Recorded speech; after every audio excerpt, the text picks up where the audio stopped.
அனைவருக்கும் வணக்கம். இன்றைய பதிவில் நம்ம பருப்பு இல்லாமல் இன்ஸ்டண்ட்டாக உடனடியாக செய்யக்கூடிய ஒரு டிஃபன் சாம்பாரை பற்றி தான் பார்க்க போகிறோம். இதுக்கு 2 பெல்லாரி வெங்காயம், சின்ன வெங்காயத்தை பொடியாக நீல வாக்கில் கட் பண்ணி வச்சுருக்கேன். ஒரு தக்காளி பொடியாக நறுக்கி வச்சுருக்கேன். காரத்துக்கு நான் 2 பச்சை மிளகாய் எடுத்திருக்கேன். உங்களுக்கு காரம் அதிகம் தேவைப்பட்டதுன்னா கூடுதலாக பச்சை மிளகாய் எடுத்துருக்கலாம். இப்போ அடுப்பில் ஒரு வானல் வச்சு ஒரே 1 டேபிள் ஸ்பூன் அளவுக்கு எண்ணெய் சேர்த்துருக்குறேன். இது டயட்டில் இருக்கிறவங்க கூட இந்த சாம்பாரை தாராளமாக பயன்படுத்தலாம். எண்ணெய் நம்ம அதிகம் சேர்க்குறதில்ல. இதில் எண்ணெய் சூடானதும் நம்ம கடுகு, உளுத்தம்பருப்பு சேர்த்து தாளிச்சிக்கிறோம். கடுகு நல்லா பொரிஞ்ச பிறகு இதில் கருவேப்பிலை சேர்த்து அப்புறம் பச்சை மிளகாயும் வெங்காயத்தையும் சேர்த்து நல்லா வதக்குறோம். வெங்காயம் பச்சை மிளகாலாம் நல்லா வதங்கி வெங்காயம் நிறம் மாதிரி வரும் பொழுது நம்ம இதில் தக்காளியை சேர்க்கலாம்.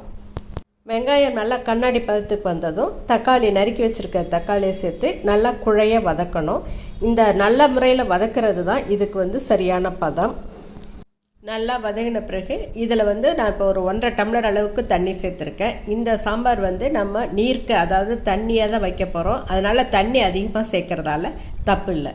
தண்ணியை சேர்த்துட்டு ஒரு 1/4 டீஸ்பூன் அளவுக்கு மஞ்சள் தூளும் உப்பும் சேர்த்து நல்லா கொதிக்க விடணும். இதில் நம்ம வேறு எந்த காய்கறியும் சேர்க்கலை. இது இன்ஸ்டண்ட்டாக உடனடியாக செய்யக்கூடியதுன்றதால ஒரு பக்கம் அடுப்பில் நம்ம இட்லியை ஊற்றி வச்சுட்டு அது வேகிறதுக்குள்ளேயே இந்த சாம்பாரை நம்ம ரெடி பண்ணிட முடியும்.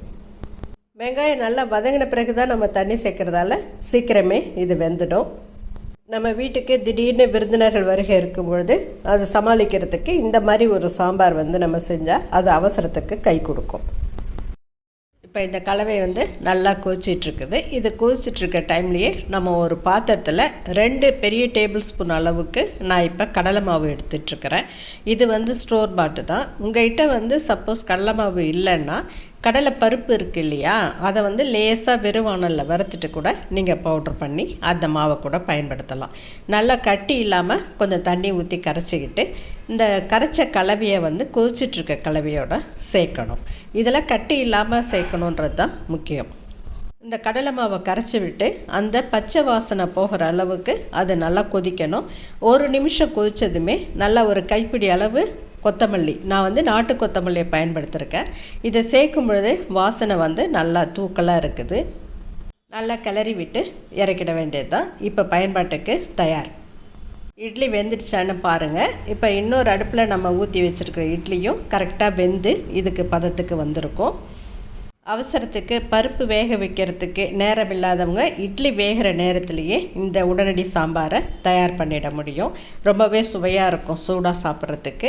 இந்த பதிவு உங்களுக்கு பிடிச்சிருந்ததுன்னா லைக் பண்ணுங்கள், ஷேர் பண்ணுங்கள், சேனலை சப்ஸ்கிரைப் பண்ணுங்கள். நன்றி.